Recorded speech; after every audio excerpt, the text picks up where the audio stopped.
উপস্থিত হয়েছিলাম এবং আমরা সেটা স্কুল কর্তৃপক্ষের অনুমতিও নিয়েছিলাম, কিন্তু হঠাৎ করে এই আওয়ামী লীগ গুন্ডা বাহিনী আমাদের এই প্রোগ্রাম এখানে করতে দেয়নি, সেটা আপনারা অবগত আছেন।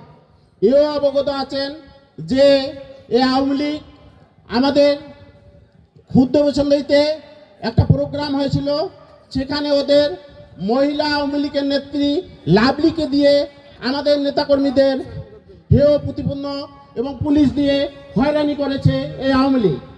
আপনারা অবগত আছেন যে আমরা পশ্চিম চন্দই স্কুল মাঠে একটা প্রোগ্রাম দিয়েছিলাম, শান্তিপূর্ণ সমাবেশ, সেখানে আওয়ামী লীগ আমাদের অত্যাচার করেছে, নির্যাতন করেছে, লাঠি দিয়ে আমাদের পিটাইছেও।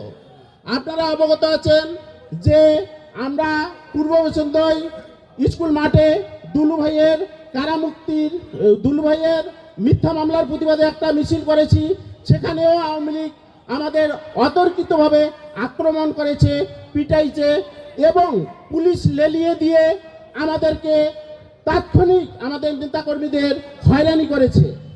কিন্তু এও আপনারা জানেন 5 তারিখের পর আমরা বিএনপি যা ইচ্ছা তা করতে পারি, কিন্তু এ যাবত কোনো আওয়ামী লীগের নেতাকর্মীর উপর আমরা কোনো রকম আক্রমণ করিনি, যা আপনারা অবগত আছেন।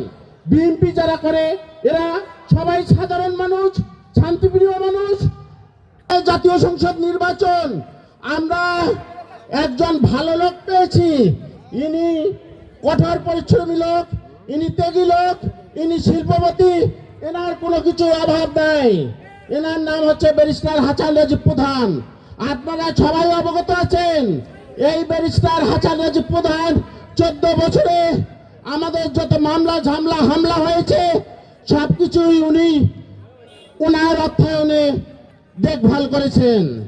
সামনে নির্বাচন, আমরা এবার যদি হাসান রাজীব প্রধানকে নির্বাচিত করতে পারি, আমরা সংসদ সদস্য নির্বাচন করলে আমাদের হাতিবান্ধা তথা ডাউয়াবাড়ি ইউনিয়নের অনেক উন্নয়ন হবে। আমরা ডাউয়াবাড়ি ইউনিয়ন অবহেলিত ইউনিয়ন, আপনারা জানেন 6টা মৌজার মধ্যে 9টা মৌজার মধ্যে 6টা মৌজায় নদীগর্ভে বিলীন।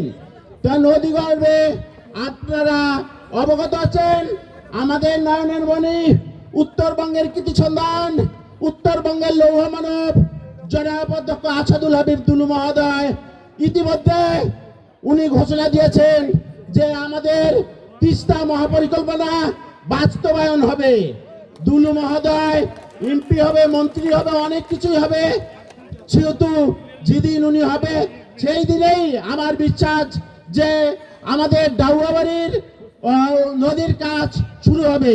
পাশাপাশি যদি আমাদের ব্যারিস্টার হাসান রাজীব প্রধানকেও আমরা এমপি তৈরি করতে পারি, তাহলে এনার দ্বারা অনেক উপকৃত হবে। তাই আমি আপনাদের সকলকেই বলতেছি যে আমরা আজ সকলে এখানে কর্মী, বিএনপির কর্মী, বিএনপির ভোটার। তা আপনারা আজ ঘরে ঘরে যে সবাই আমরা যেমন কর্মী, আমরা এই বডি যেমন কর্মী, আমাদের কর্মীও আপনারা, হাসান রাজীব প্রধানের কর্মী আপনারা, ধানের শীষের কর্মী আপনারা, আজকের থেকে আপনারা বিএনপির ভোট শুরু করে দেন। যেমন করেই হোক আমাদের হাসান রাজীব প্রধানকে হাতিবান্ধা পাটগ্রামের এমপি তৈরি করতে হবে।